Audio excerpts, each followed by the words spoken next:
नमस्कार दोस्तों, स्वागत है आपका विश्वामित्र ऑनलाइन एजुकेशन में। आज के वीडियो में हम देखने वाले हैं मध्य प्रदेश कर्मचारी चयन मंडल भोपाल द्वारा आयोजित ग्रुप 2 सब ग्रुप 4 के लिए पटवारी चयन परीक्षा पर आधारित सामान्य विज्ञान से जुड़े हुए वस्तुनिष्ठ प्रश्न। यह हमारा भाग 8 है। भाग 1 से लेकर 7 तक की वीडियो हमने पहले ही हमारे चैनल पर अपलोड कर दिए हैं, जिसे आप चाहें तो हमारे चैनल की प्लेलिस्ट में जाकर देख सकते हैं। तो यदि अभी तक आपने हमारे चैनल को सब्सक्राइब नहीं किया तो चैनल को सब्सक्राइब करें, साथ ही नोटिफिकेशन बेल पर भी क्लिक करें ताकि जैसे ही हम कोई सा नया वीडियो अपने चैनल पर अपलोड करें तो उसका नोटिफिकेशन आपको मिल सके। तो चलिए स्टार्ट करते हैं आज का वीडियो। सबसे पहला प्रश्न है हमारा, भोजन संरक्षण सुनिश्चित करता है। भोजन संरक्षण निम्न में से क्या सुनिश्चित करता है? प्रत्येक व्यक्ति को भोजन मिलना चाहिए, पोषण की आवश्यकता को भोजन पूरा करता है, भोजन उपलब्ध होना चाहिए, या उपरोक्त सभी। तो इसका जो सही आंसर है वह है उपरोक्त सभी चीज़ों को सुनिश्चित करता है। भोजन संरक्षण प्रत्येक व्यक्ति को भोजन मिलना, पोषण की आवश्यकता को भोजन पूरा करता है और भोजन उपलब्ध होना चाहिए। उपरोक्त सभी इसका आंसर होगा ऑप्शन डी। संतुलित भोजन हमारे शरीर की वृद्धि व स्वास्थ्य के लिए आवश्यक है, लेकिन मुख्य रूप से किस अवयव को शरीर वर्धक भोजन कहा जाता है? वसायुक्त भोजन, प्रोटीन युक्त भोजन, विटामिन युक्त भोजन, या कार्बोहाइड्रेट युक्त भोजन। तो संतुलित भोजन हमारे शरीर की वृद्धि व स्वास्थ्य के लिए आवश्यक होता है, लेकिन किसे निम्न में से शरीर वर्धक भोजन कहा जाता है? तो इसका जो सही आंसर है वो प्रोटीन युक्त भोजन। ऑप्शन 20 का सही आंसर होगा। यदि सभी जीव प्राणियों को शाकाहारी, मांसाहारी व सर्वाहारी में वर्गीकृत करें तो मनुष्य को किस वर्ग में रखना उचित रहेगा? यदि सभी जीव प्राणियों को शाकाहारी, मांसाहारी व सर्वाहारी में वर्गीकृत करें तो मनुष्य को किस श्रेणी में रखा जाएगा? शाकाहारी में, मांसाहारी में, या सर्वाहारी में, या इनमें से कोई नहीं? तो इसका जो सही आंसर होगा वो होगा सर्वाहारी। ऑप्शन सी इसका सही आंसर होगा, क्योंकि मनुष्य जो होता है वह शाकाहारी और मांसाहारी दोनों प्रकार के आहार को ग्रहण करता है। हमारे भोजन के मुख्य पोषक तत्वों के नाम कार्बोहाइड्रेट, प्रोटीन, वसा, विटामिन तथा खनिज लवण हैं। इनके अतिरिक्त भोजन में अंकुरित अनाज भी होता है, आहारी रेशे और जल भी होता है, खनिज लवण भी होते हैं, जल की सीमित मात्रा भी होती है। तो इसका जो सही आंसर है वो है आहारी रेशे और जल भी होता है। ऑप्शन 20 का सही आंसर होगा। शरीर में आयोडीन की कमी से होने वाले घेंगा रोग का शारीरिक लक्षण क्या होता है? शारीरिक रूप से कमजोर होना, बच्चों में मानसिक विकलांगता, गर्दन की ग्रंथि का फूल जाना, या ब और स दोनों, बी और सी दोनों। तो इसका जो सही आंसर है वो है बी और सी दोनों। बच्चों में मानसिक विकलांगता और गर्दन की ग्रंथि का फूल जाना दोनों ही आयोडीन की कमी से होने वाले घेंगा रोग के लक्षण होते हैं। ऑप्शन डी इसका सही आंसर है। कॉड लीवर तेल मछली से प्राप्त होने वाला एक उत्पाद है जो निम्न में से प्रचुर होता है? विटामिन बी से, विटामिन सी से, विटामिन डी से, या विटामिन ए से? तो इसका जो आंसर है वो है विटामिन डी से। ऑप्शन सी इसका सही आंसर होगा।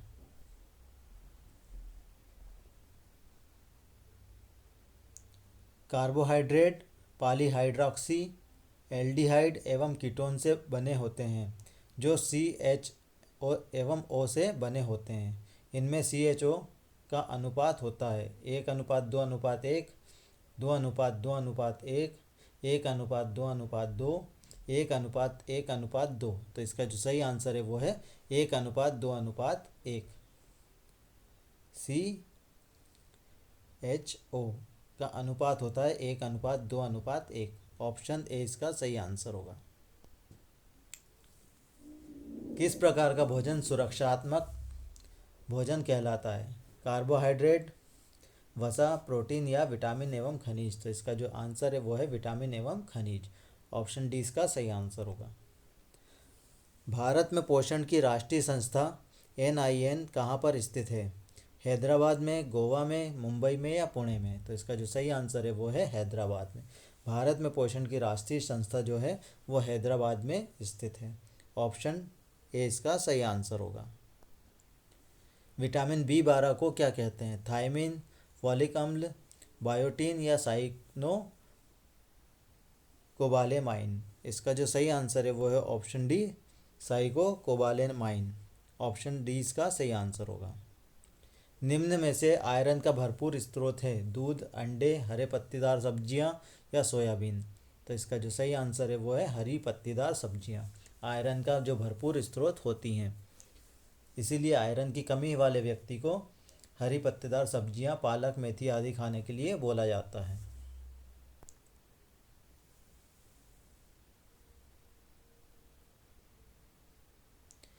निम्न में से किस स्थिति में केराटिन से भरपूर भोजन की सलाह दी जाती है? रतौंधी, बेरी, स्कर्वी या फिर रिकेट्स। तो इसका जो आंसर है वो है रतौंधी, जिसमें केराटिन से भरपूर भोजन की सलाह दी जाती है। बच्चों को प्रतिदिन कितनी ऊर्जा की आवश्यकता होती है? 500 से 1000 किलो कैलोरी, 1000 से 1200 किलो कैलोरी, 2500 से 3500 किलो कैलोरी या फिर 1800 से 2000 किलो कैलोरी। तो इसका जो आंसर है वो है 1000 से 1200 किलो कैलोरी। ऑप्शन बी इसका सही आंसर होगा।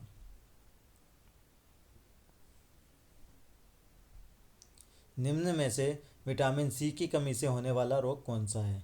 स्कर्वी, पेलाग्रा, वेरीबेरी या परनीसियस एनीमिया। तो इसका जो सही आंसर है वो है स्कर्वी।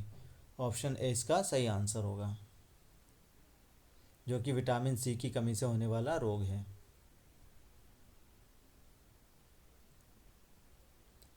विद्यार्थियों को प्रतिदिन लगभग 2200 से 2500 कैलोरी की आवश्यकता होती है एवं अधिकांश कैलोरी कार्बोहाइड्रेट से होती है। इसकी पूर्ति के लिए उन्हें कितने उसे प्रतिदिन खाना चाहिए? 0 ग्राम गेहूँ, 250 ग्राम गेहूँ, 320 ग्राम गेहूँ और 200 ग्राम आलू। तो इसका जो सही आंसर है वो है 320 ग्राम अनाज, चावल और गेहूँ। ऑप्शन सी इसका सही आंसर होगा। भोजन से हमें ऊर्जा प्राप्त होती है। इस ऊर्जा के लिए भोजन का कौन सा अवयव उत्तरदायी है? वसा, कार्बोहाइड्रेट, विटामिन या प्रोटीन। तो भोजन से हमें ऊर्जा प्राप्त होती है और इसके लिए वसा उत्तरदायी होता है। भोजन में अन्य पोषक तत्वों की तुलना में वसा का पाचन मुश्किल से होता है, क्योंकि वे होते हैं छोटी आंत में टूटने वाले, जल में अघुलनशील और बड़ी गोलिका के रूप में उपस्थित, जल में अघुलनशील और ऊर्जा में उपस्थित, ऊर्जा प्रचुर खाद्य है और प्रचुर मात्रा में उपस्थित। तो इसका जो सही आंसर है वो है जल में अघुलनशील और बड़ी गोलिका के रूप में उपस्थित होते हैं। ऑप्शन बी इसका सही आंसर होगा। विटामिन ए का रासायनिक नाम निम्न में से कौन सा है? पेट्रोथेनिक अम्ल, रेटिनॉल, थियामाइन या रिबोफ्लेविन। तो इसका जो सही आंसर है वो है रेटिनॉल। विटामिन ए का जो रासायनिक नाम है वो है रेटिनॉल। अगला प्रश्न है, भोजन में पाए जाने वाले सेल्यूलोज का कार्य होता है? यह रुक्षांश के रूप में कब्ज को रोकता है, भोजन के पोषक तत्वों के अवशोषण को बढ़ाता है, या भोजन के पाचन में सहायता करता है, या उपरोक्त सभी। तो इसका जो सही आंसर है वो है यह रुक्षांश के रूप में कब्ज को रोकता है। ऑप्शन बी इसका सही आंसर होगा। ऑप्शन ए इसका सही आंसर होगा।